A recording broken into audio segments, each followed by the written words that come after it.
WESWES show. All right, what's up? We got Adam and Ash today on the WESWES SPORTSKAST. Today we're just going to keep it NBA. The past couple of days there's been some interesting movement with trades, especially with quite a few trades heading to the Lakers. Ash, have you been keeping up to date with some of the new guys that you've acquired? Yeah, man. Nah, it's been it's been an interesting off season this year so far. With the Lakers and all, now it's sounding like we're gonna get DeAndre Jordan as well. It's like, well, I think they're just trying to run it back, get back to the same sort of feel that they had 2 years ago. In my opinion, I think that's sort of where they're headed with that. Keeping people old. I think that means the soul's gonna be gone, but it was never even guaranteed that he was going to come back anyway. He's probably going to go play over Barcelona with Pau and retire. So I think we've got enough facilitators, having Westbrook and whatnot there now. Yeah, we don't need a big man to facilitate. So we just need two bruisers down low, which is what we had in McGee and Dwight 2 years ago when we won it all. So I think they're getting back to that mentality. Bringing Rondo back. That's another thing, another little general out there. So, do you think? Do you think with the squad that they're getting for this season, do you think they're close to they were when they last won, or do you think they might be even better than when they won in the bubble? I think they're better. I mean, there's upgrades across the board. Just straight off the bat, if you look at KCP. And Kuzma is essentially who you lost for. Westbrook. Pardon me. Yeah, man. Look, right there. Like, you imagine if they had Westbrook instead then. Like, just that. That's ridiculous. So, it's an upgrade from last time around. I believe. They're deeper. You got guys who are hungry for that ring. You got Carbello, who you're going to get 110% every night. You're already going to get 100% every night anyway. Now you get 110. Like, you got guys on there that just want to chip. All the guys, the four guys that won it the last time didn't get their parade. So it'll be interesting. But health is a big factor. These are all old. So durability and shit, managing minutes. But people can talk all they want about people being old. I mean, old. I think that narrative, they need to expand it out a bit more. Guys are getting younger, dudes are getting older. Look at Tom Brady, you know what I mean? So before Braun got hurt, he was an MVP talk anyway last season. So he was Finals MVP 2 years ago. It's silly. It was like a year ago, just passed that we were in the finals or in the playoffs. It's ridiculous. So do you think getting back to a better squad than they had in the bubble? Do you think this puts? I mean, in your mind, are they still top of the West? Is it them and the Nets already as a projected final?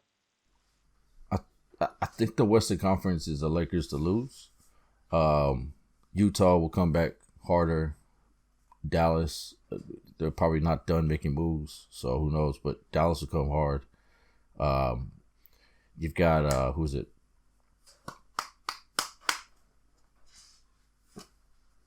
Oh shit, Denver. You got Jamal Murray coming back healthy. Denver gonna be a problem. So there'll be some good teams. Golden State. We don't know yet really what Golden State's gonna settle on. Golden State will be interesting. Golden State will be interesting as hell, to be honest, because they can still do some things. Even if they stand pat, they're still like a team to beat. Do you think it's Clippers? Do you think the Ben Simmons? Do you think that trade is gonna do a lot for other teams that pick him up? Like, if the Warriors picked him up, do you think that would be a big strength for them, or do you think they could do better when we were talking about if they picked up Siakam and Dragic from the Raptors? Bro, I think it's karma, man. Philly fucked up. They talked shit after they lost, and they threw that on him. And now it's come around and bit him in the ass. And no matter what trade they make for Ben Simmons, they're going to lose. They'll be the losing side.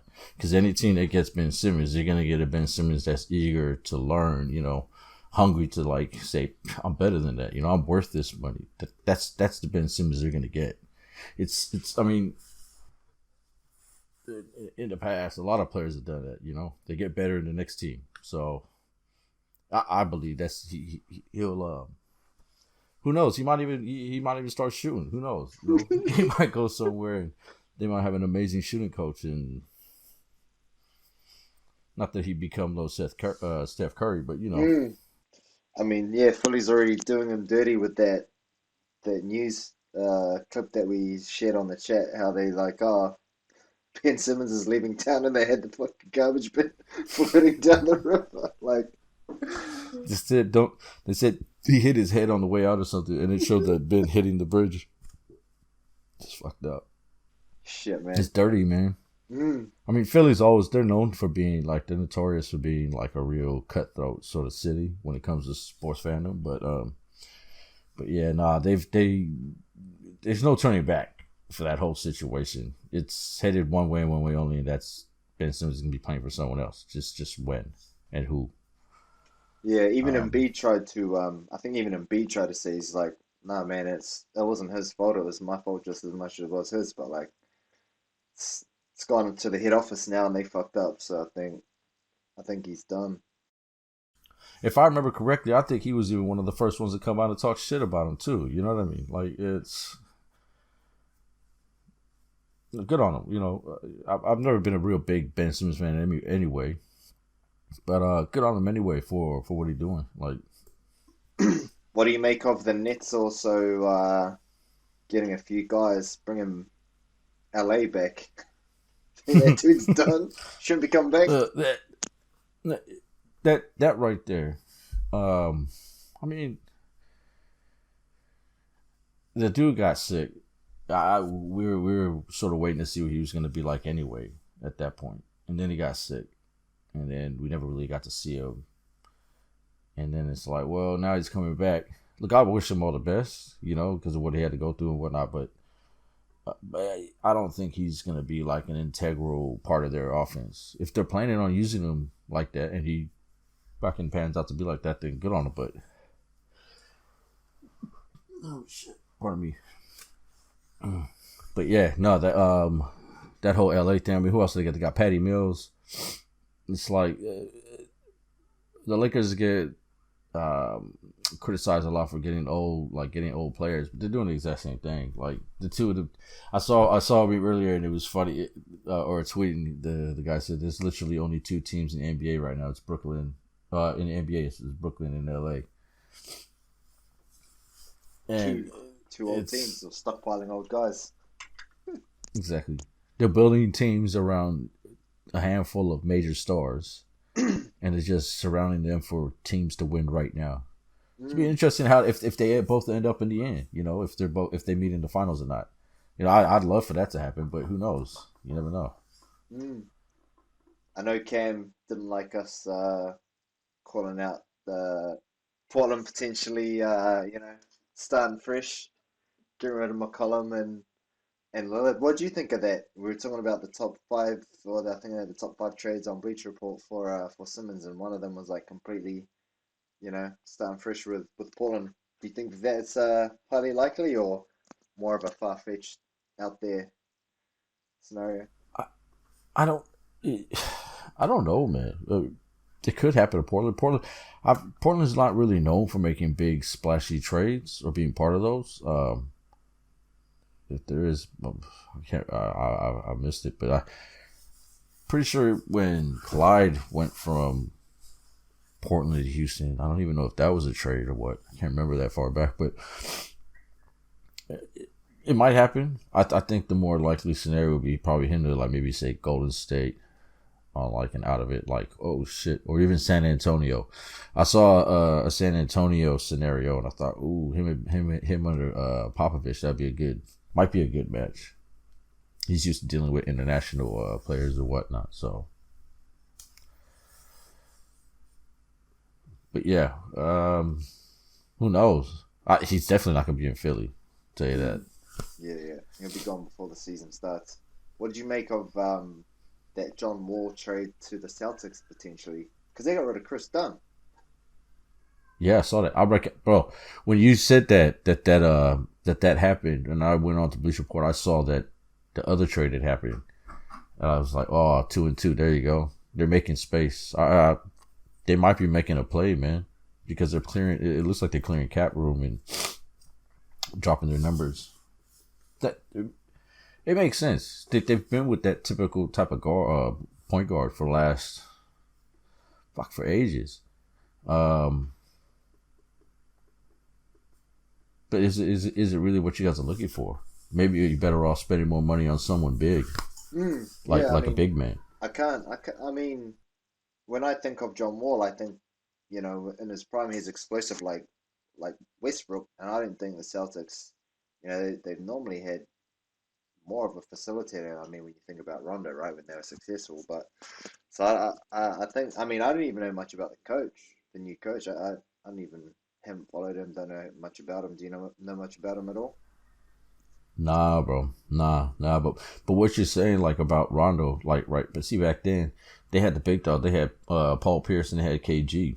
So that was what they're invested in. Like Rondo he's a facilitator and he played D, but they didn't ask him to score 25 points a game. As soon as you went away from Rondo and they started looking at the Kyries and the fucking Rozier, like the last 4 or 5 point guards of the Celtics would have, they're guys that they want to score instead of investing in the big man, like replacing like a KG. Because you got Tatum running the wing, similar to like a Paul Pierce. You're lucky because you got a Jaylen Brown, you got a Marcus Smart. All they need is like a dominant big guy. Because who knows, Schroeder might pan out.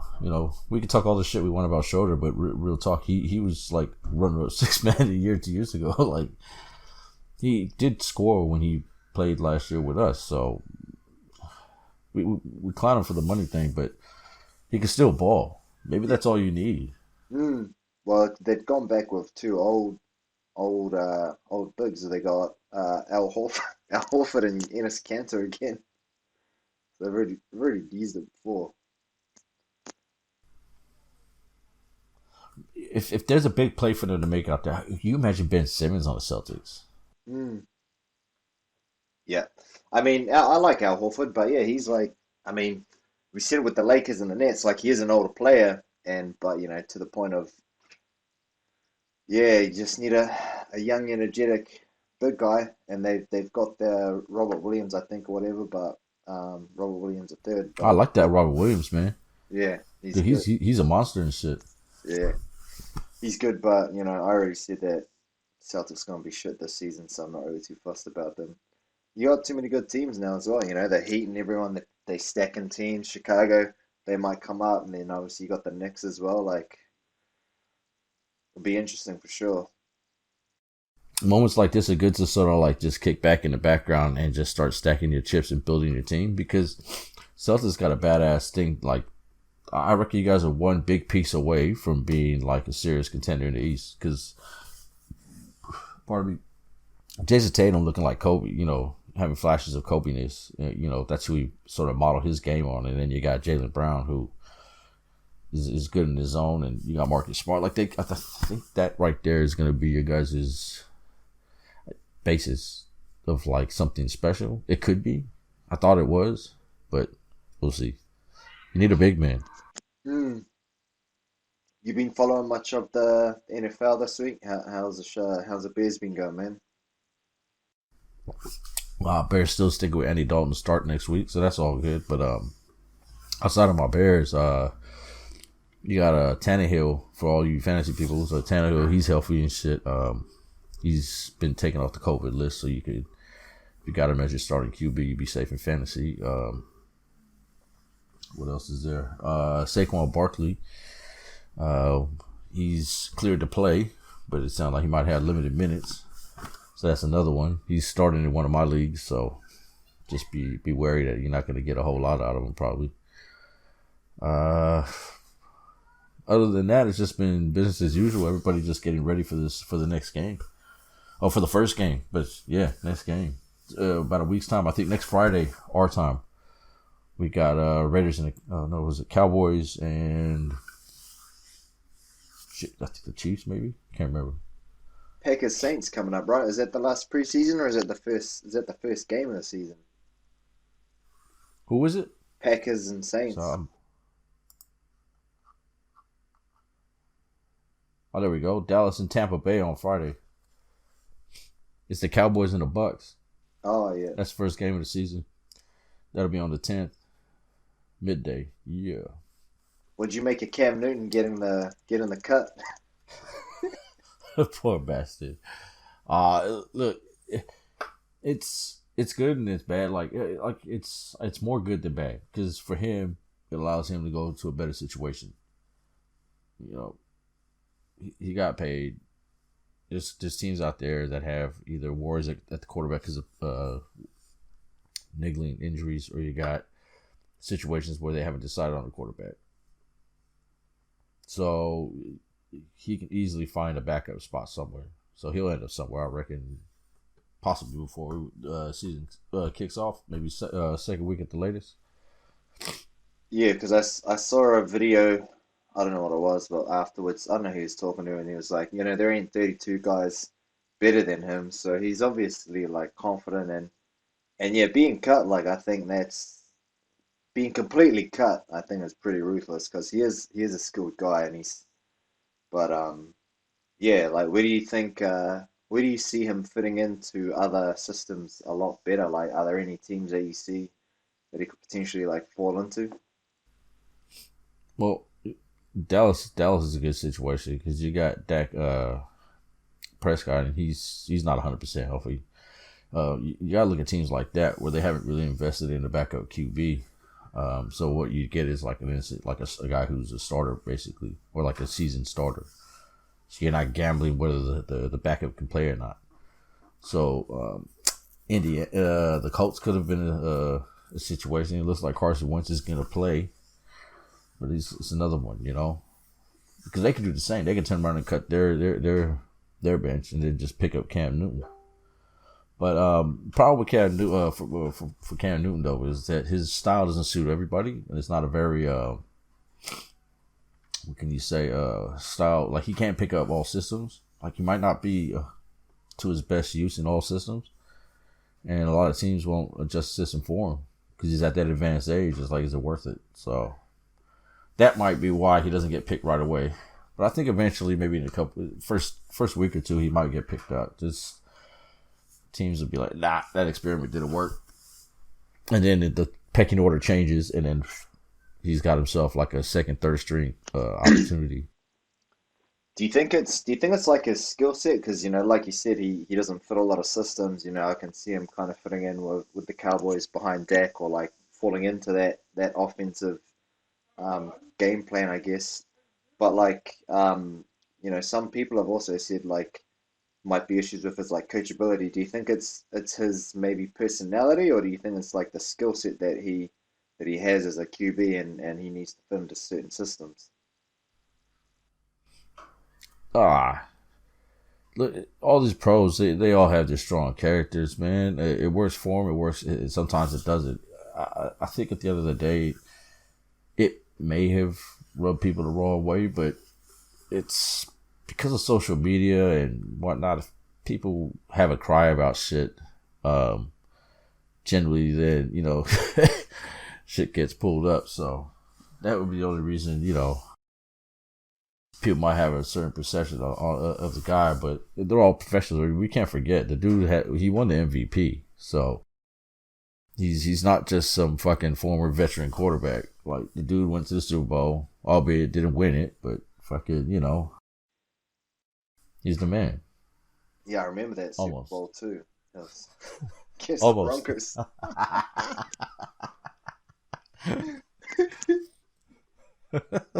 Man, that was a fucking snooze fest against the Broncos. It was the Broncos, right? I can't remember, man. It would have been one of those years where, like, I'll tell you though, like real shit. As soon as the Bears lose, I check out, man. I'm just like, yeah, whatever. Okay, I'll watch this shit. Yeah, Rams playing, okay, I'll follow the Rams. Raiders, yeah. Anybody else? Oh, fuck. Wait for the Super Bowl. yeah. Check back in for Super Bowl. I always feel that way with the NFL too. I'm like, I might follow shit. But then I'm just like, fuck, just come back for the Super Bowl. Shit takes too long. NBA is a little bit easier to Well, you got start. basketball, but NBA's on as well. So you're like, fuck it. And I think Super Rugby's on as well. So we're like, no, we got heaps of options, man. Like, I got options. Yeah. Fuck you. I mean, I know it's not the NBA or NFL, but who's your pick for tonight? Australia versus the Wallabies. Bledisloe 3. Oh, these are all Blacks Wallabies. Oh, All Blacks gonna win, man. Yeah. ABs, they're gonna smash them. It might be like a close contest for like the first 15, 20 minutes at best. Australia might score the first points, shit like that. But then come halftime, it'll already start. You can see the shit start change. And the second half is just gonna be like, I was gonna be getting fucked up. And it ends up like 53 to like 18 or 25 or some shit, some fucked up score. Yeah. Definitely glad that the rest of the world's not on lockdown so we can be fucking cozied up by Bro, watching all the sport. It's fucking great. straight up, man. That's like we were talking about it last time, man. This is the best part of this whole thing is that we're used to it, and this time the sport is still going. Maybe not here, but it is everywhere else. Shit for us to talk about, Doug. Yeah. All right, man. Anything else that you want to cover off before we wrap this episode up? Not much, man. Happy Father's Day to all the fathers and shit. Everybody stay safe. Yeah. Fucking Happy bear Father's down. Day. Hey, Sweet. we played the first Sunday night game of the season, so if you got ESPN, you watch that shit. Just stream it live. Sweet. Anyhow, All take care, right, man. Marcel. Take Till the care. next one, brother.